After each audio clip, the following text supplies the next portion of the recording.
You're listening to the Assembly on Allergy, Immunology, and Inflammation podcast, brought to you by the American Thoracic Society. Hello, my name is Michelle Manni, and I'm an assistant professor at the University of Pittsburgh School of Medicine and a member of the AII Web Committee, as well as the host today.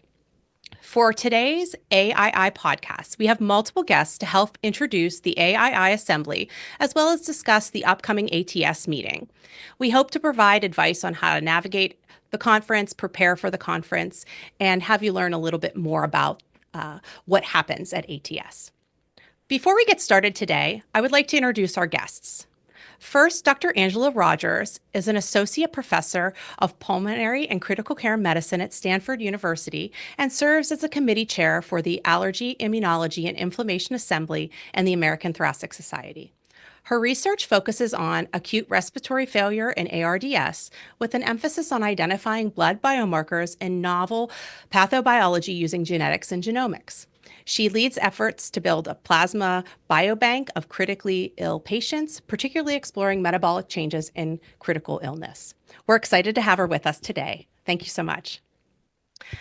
I'd like to introduce Dr. Hrishikesh Kulkarni, who is an Allan, Swartz, and Roslyn Holt Swartz Women's Lung Health Endowed Chair in the Division of Pulmonary Critical Care and Sleep Medicine at the David Geffen School of Medicine at UCLA.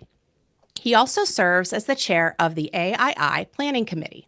His research program focuses on immune mediators of lung injury, and his clinical focus is on the care of transplant recipients. Thank you so much for joining us today.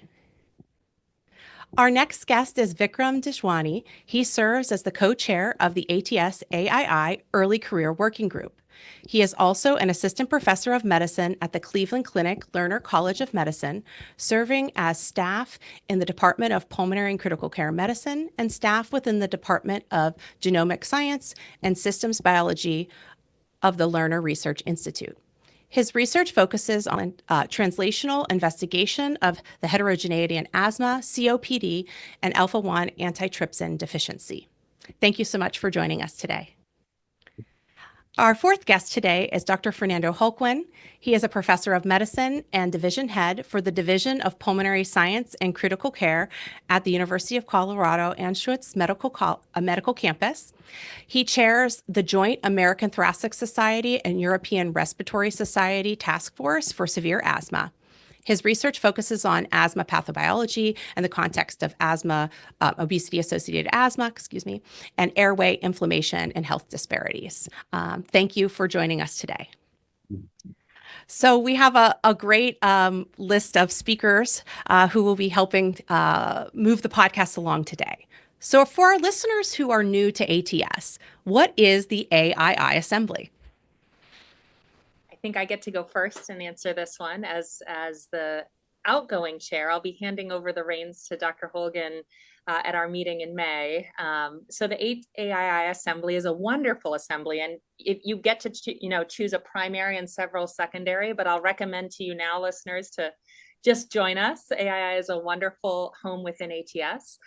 The assembly structure of ATS can be a little bit hard to understand when you're first coming to your first meeting, but a lot of it centers around sort of a grassroots group of people who decades ago got together to form membership groups of people with like-minded interests. And so, as our name describes, we are a fairly science-focused assembly. Again, it's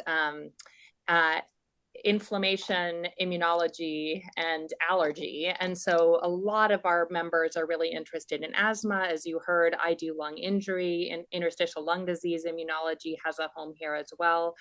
We also have a lot of clinical sessions that cover those areas, particularly on inflammation and immunology. So we are one of the larger science-based assemblies at ATS, and others are more purely clinical. I would say that we're really mixed.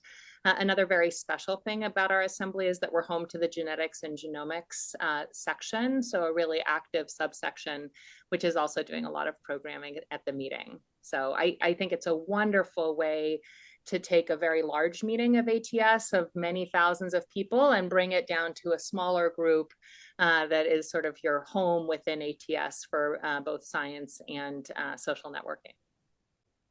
When did you get involved in the AII committee? I guess I can go first since maybe I've been at it the longest. I think getting involved in an assembly is a wonderful way, again, to get involved in ATS.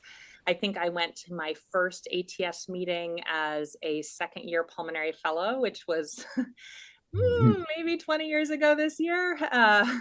And right away, I was studying asthma at the time, and AII was clearly the home for that. And so started volunteering on what was early career, which you'll hear more about from Dr. Tejwani, but was called membership at the time. And I think early on, I volunteered to do some sort of like a brochure. I said, I will make the brochure. And the amount of credit I got from like luminaries in the field of pulmonary medicine for making a brochure with like literally 30 minutes of my time really, I think, speaks to how incredible ATS is in terms of its return on investment for the time that you put in. So that was my foot in the door.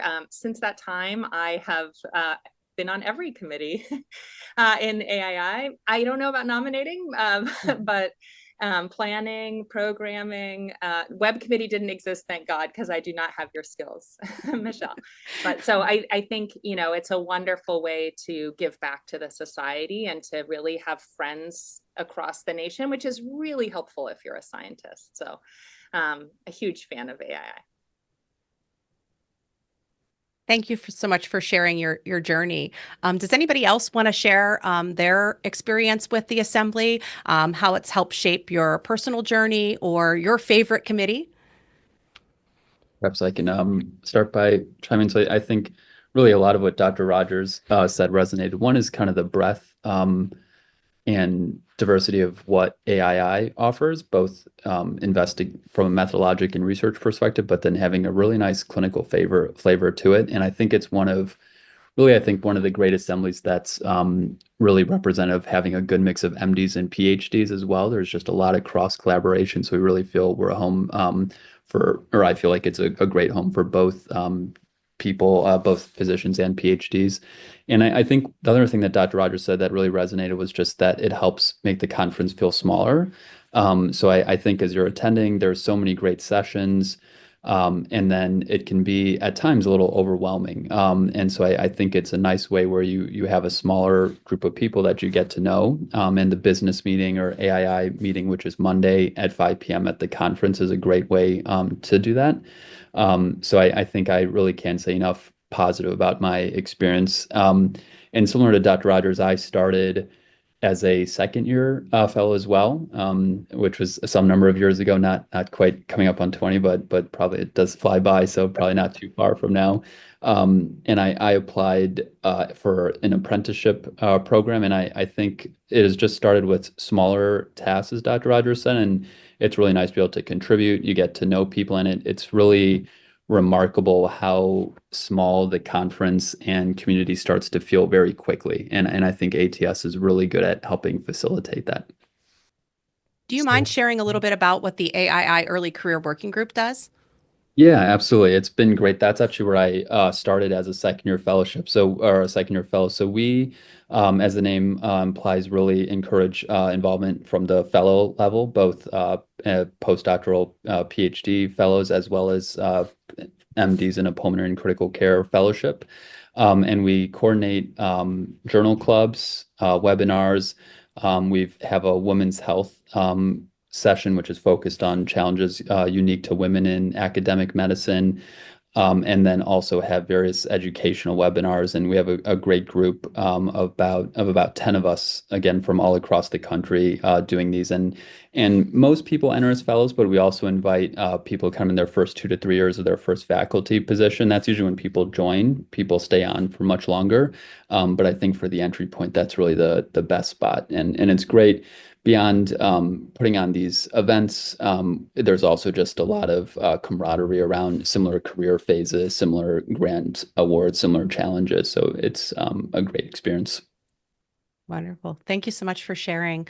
I think a lot of listeners are eager to get involved. Is there you mentioned coming to the meeting on Monday at 5 p.m. Is there any other ways that people can get involved in the assembly?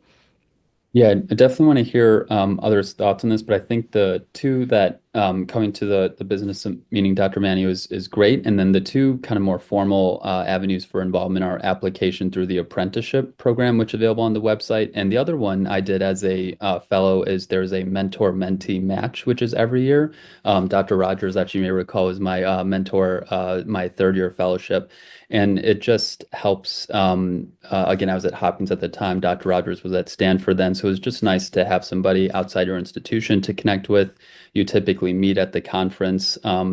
And those relationships, as evidenced by this, podcast, really last for years. So I think those two, the mentorship and the apprenticeship program, are two formal ways to get involved beyond just socializing and networks at the conference.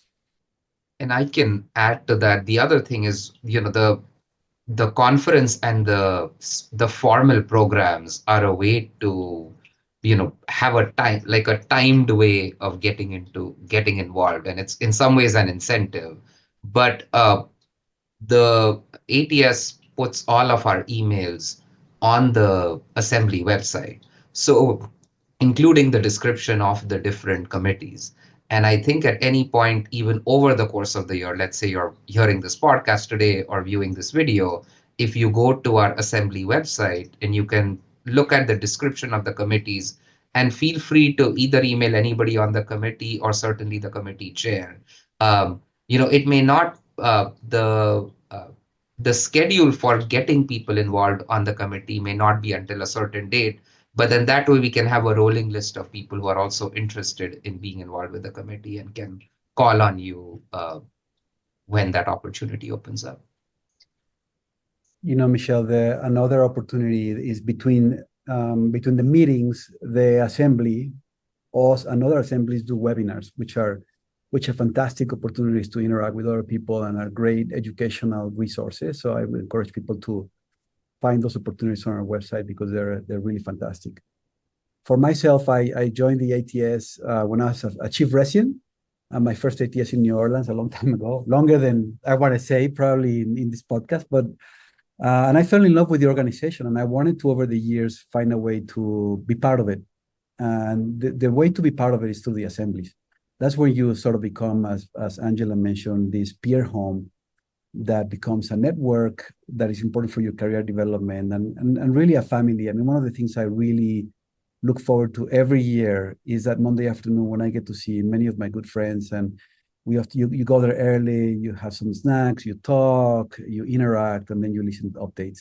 So it's really, really a great way. And I think when you're starting, you feel a little intimidated because the meeting is so large and you maybe respect and admire people that you recognize in the field.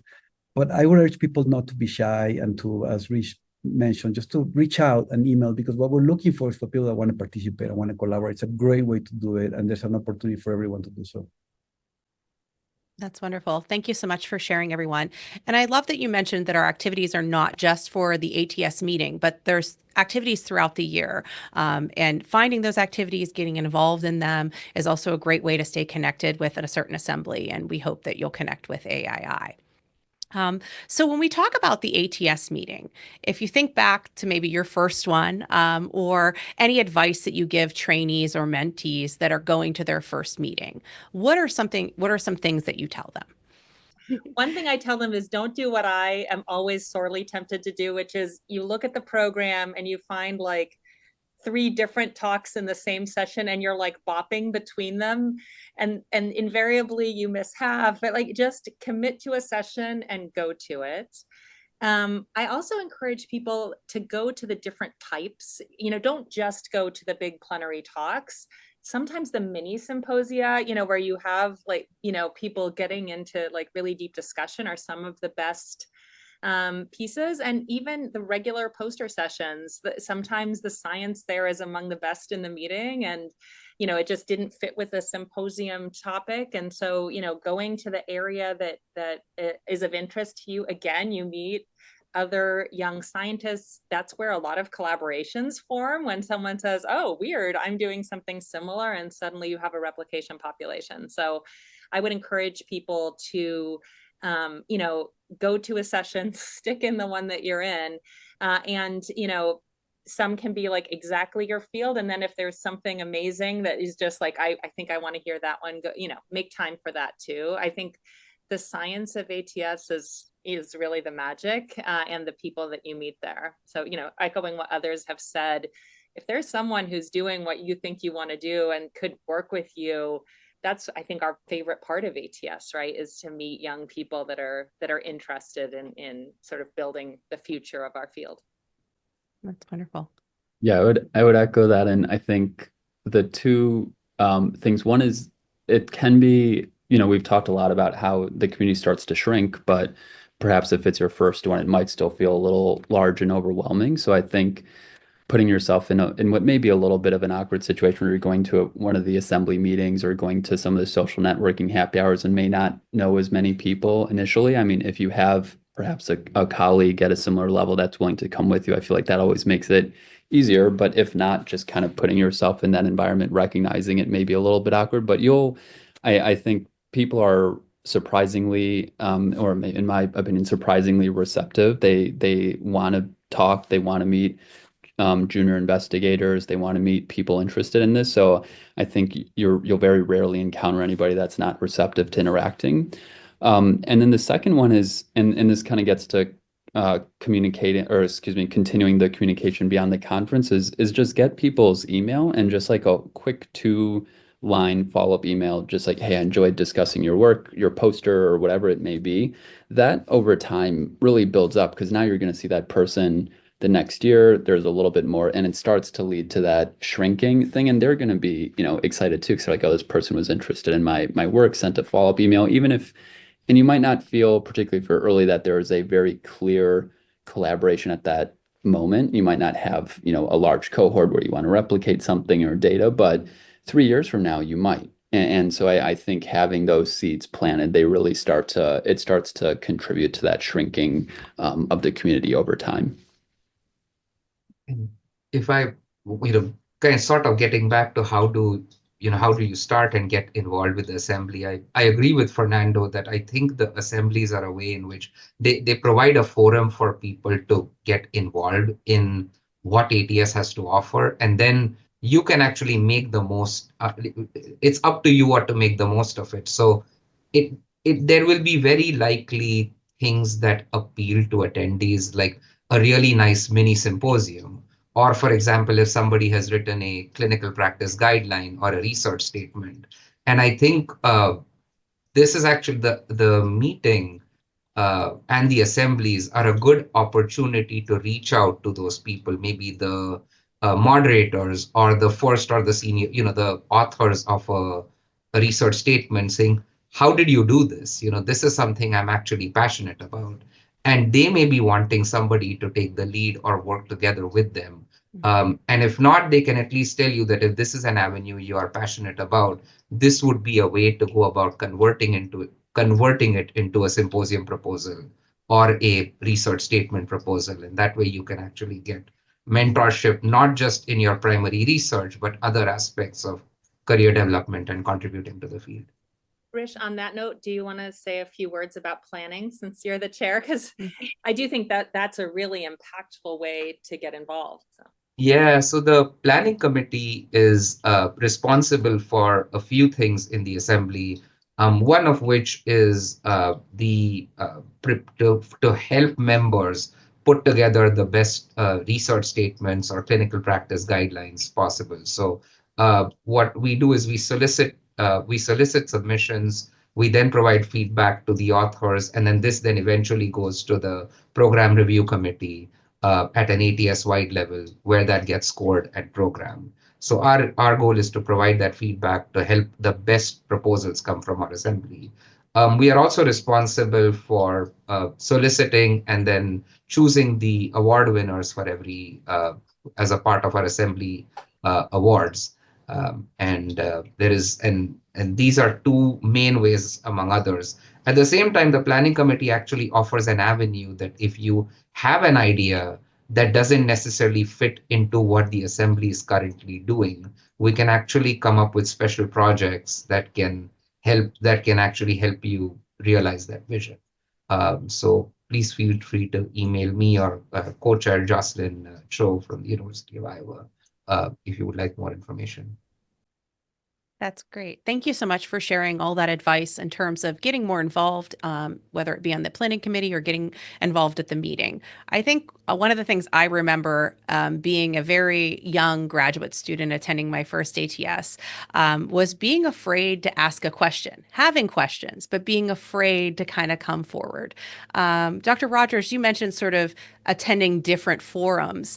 So I just wanted to sort of see if anyone would like to speak on how you best get yourself out there, how you take that first step.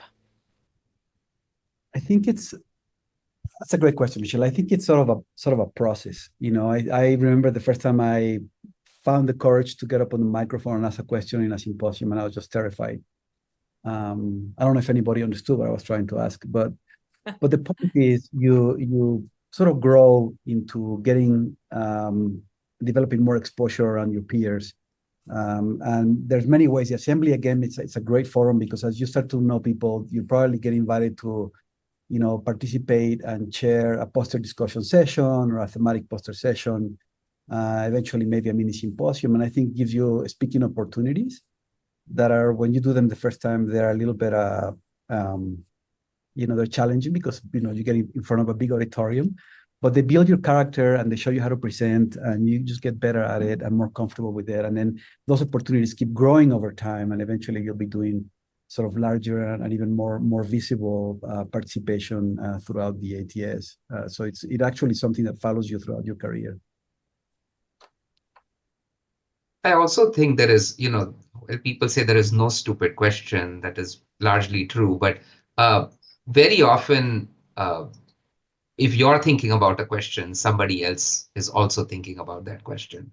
I've also found when I've moderated a symposium, sometimes it takes one question to light a spark, and then that question then gets other people talking. So never, I would almost see it as an avenue to break the ice, get the ball rolling, and in best case scenario, either the speaker or somebody else in the audience will actually, that forms the basis now of a follow-up conversation saying, hey, I really liked your question. And that's then how you can kind of evolve over time. I think most people feel like when you get up a question that people are sort of, in a way, judging how smart you are or whether you know a topic, but the reality is not. People want to interact and want to exchange ideas.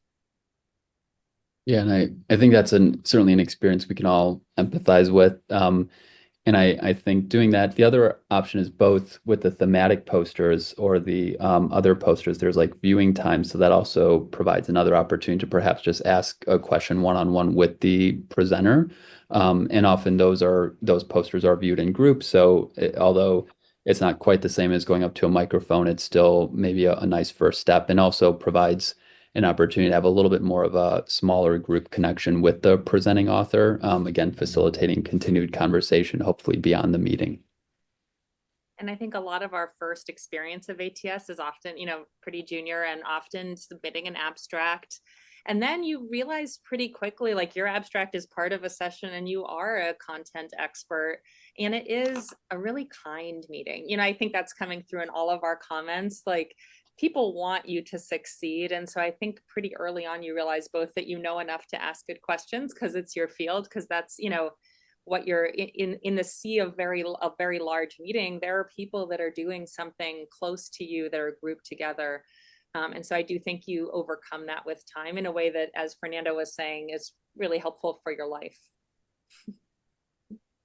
Now, thank you all for your comments. And I think, one of the things we've been talking about overall is just how great the networking, how great the engagement is at ATS, and as well as within our assembly, getting involved in AAI. There are opportunities for those of you in early career, as well as maybe more mid-career level, to get involved in our committee at any time. So when we talked about the committee, we sort of have been hinting at the fact that there's different types.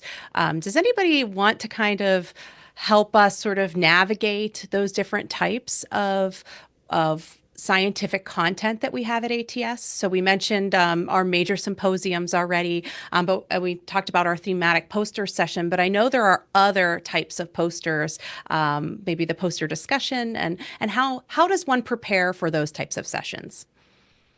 Vickram, would this be a good moment to share your slide of the early career for those that are watching, but we'll talk it through for those that are listening. So, every year, and I find this incredibly helpful, just given the size of the meeting, is our early career working group prepares a roadmap. Terrence Ho prepared it last year, and I will say that with the caveat that this is still a draft, but I think enough to share.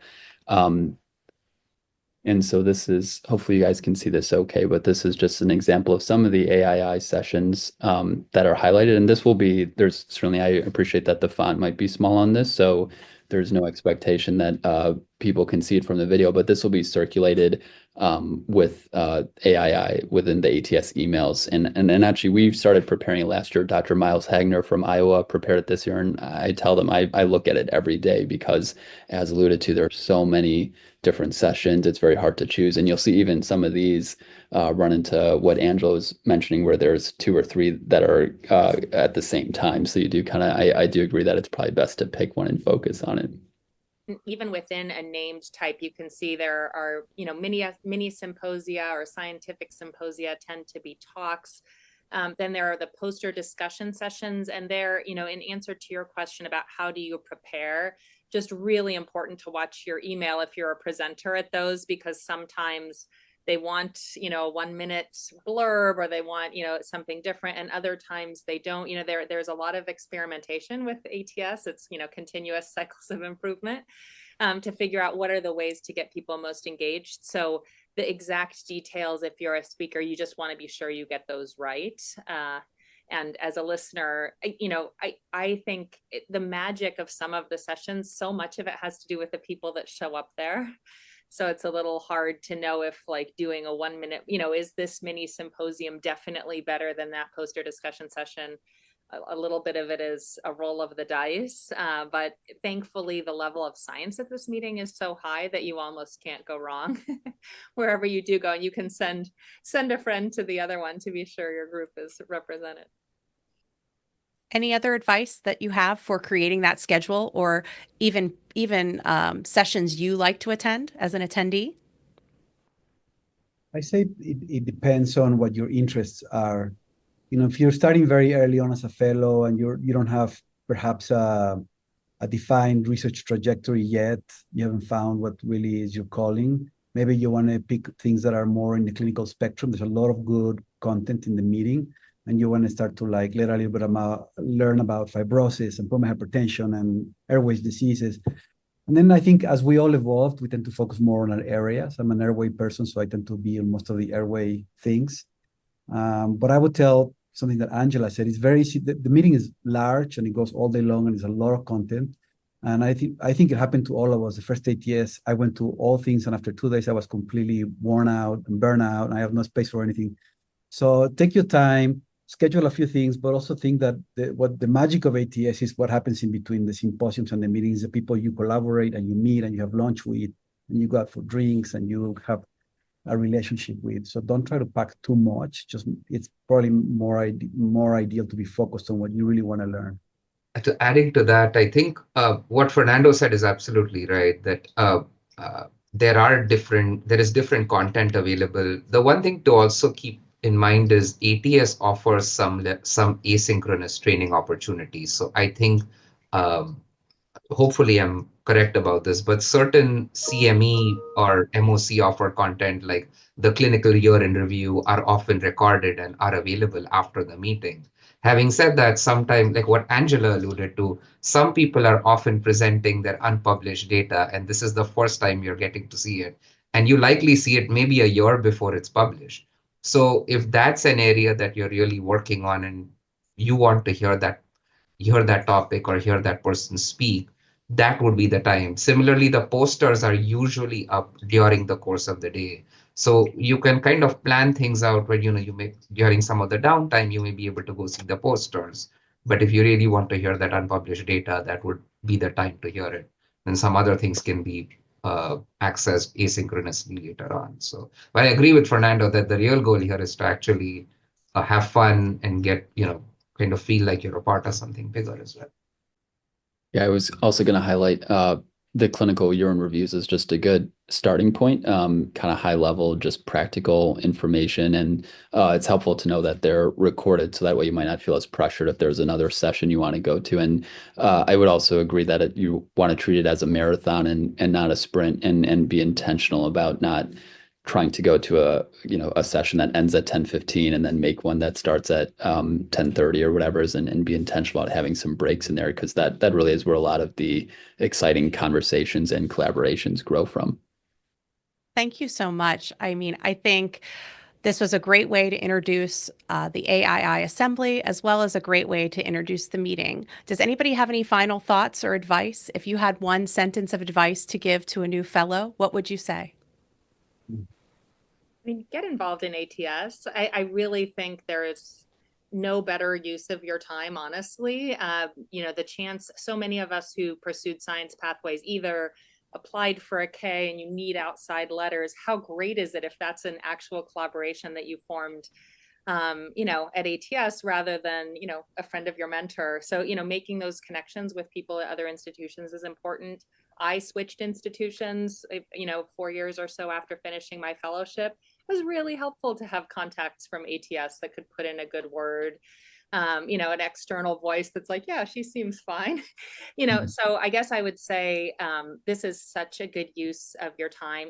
All of us are shy, I think, on some level. And that first meeting, even if you come, the AII membership meeting was around 100, 130 people. It feels daunting. I know people who didn't actually sign up to get involved until like their third time. They came yet one more time, and that's when they met, someone in Vickram's position and were like, okay, I'll do early career. I'm doing it. So just if you can, it's worth overcoming that and just getting to use the ATS resources. We are really here for you. Yeah, I would agree with that. And I think it's kind of what I talked about with the social events, and just putting yourself out there, recognizing that initial part is going to be awkward. And I will just take the moment to invite anyone who attends the business meeting to come connect with Dinah and I regarding the early career working group. Dinah co-chairs it with me. We're very glad to connect then and exchange emails and talk more about how to get involved as an early career fellow or staff. And cannot echo more what Angela said about it's just great. It's really all upside once you get into it and over that initial activation energy to get involved. So a challenge I would suggest to people to get over that activation energy is whenever you're in a session or the business meeting, just turn to the person next to you and introduce and be like, look, I am so-and-so, I'm a fellow, or I'm a faculty at so-and-so, and this is why I'm here. This is what I'm doing. And what do you do? And people will just be happy. And that, I think, I do think conferences tend to favor extroverts. And this would be a nice way to just kind of push yourself a little bit out of the comfort zone, and you'll be surprised as to what, how much you learn in this process, and how quickly you become a part of the workings of ATS. Yeah, and to follow what Hrishikesh said, once you pass the activation energy phase, ATS will be your professional home for your lifetime, for your professional lifetime. It really grows with you at every stage of the game. Well, thank you all so much for being guests today on the podcast and for sharing your knowledge, your expertise, your experience that you've had through the Assembly as well as through ATS. And I thank you so much for listening to our Allergy, Immunology, and Inflammation Assembly podcast. Thank you all for joining us today. Thank you for moderating. Thank you for having us. Thank you for joining us today. To learn more, visit our website at thoracic.org. Find more podcasts from the ATS assemblies on YouTube. Don't forget to like, comment, and subscribe so you never miss a show.